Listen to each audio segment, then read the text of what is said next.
Hello friends, नमस्ते प्रणाम। हमारे चैनल में आप सभी फ्रेंड्स का स्वागत है। हम लोग बहुत ही दर्द भरा बेटी विवाह गीत लेकर आए हैं। अगर अच्छा लगेगा तो लाइक शेयर सब्सक्राइब जरूर कीजिएगा और कमेंट बॉक्स में जय माता जी लिखना ना भूलिएगा। तो चलिए सुनाते हैं। अरे मावा महुआ साना पापा पोसले हो जिरवा, ऐसन ते आगी दियले हो जिरवा, ऐसन ते आगी दियले हो। मावा महुआ साना पापा पोसले हो जिरवा, ऐसन ते आगी दियले हो जिरवा, ऐसन ते आगी दियले हो। कोठावा ऊपर मोरवा बैठो बाड़े हो मोरवा, बोलिया सोहावन लागे हो मोरवा, बोलिया सोहावन लागे हो। कोठावा ऊपर मोरवा बैठल हो बाड़े मोरवा, बोलिया सोहावन लागे हो मोरवा, बोलिया सोहावन लागे हो।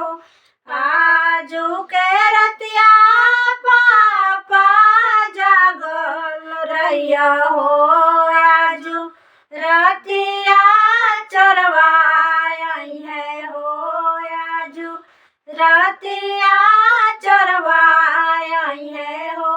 आजू के रतिया चाचा जागल रहिया, आजू घरवा चरवाई है हो, आजू घरवा चरवाई है हो। आजू के रतिया भैया जागल रहिया हो, आजू घरवा चरवाई है हो, आजू घरवा चरवाई है हो।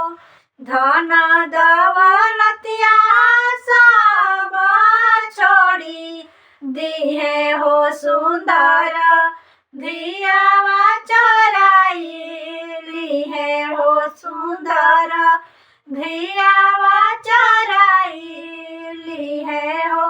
धन दौलतिया सब छोड़ी दी है हो दुलारी, बहनी चराइली है हो दुलारी, बहनी चराइली है हो।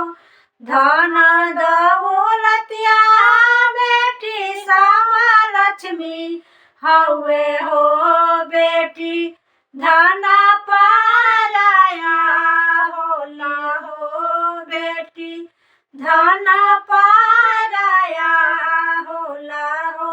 धन दौलतिया बेटी लक्ष्मी हवे हो बेटी, धन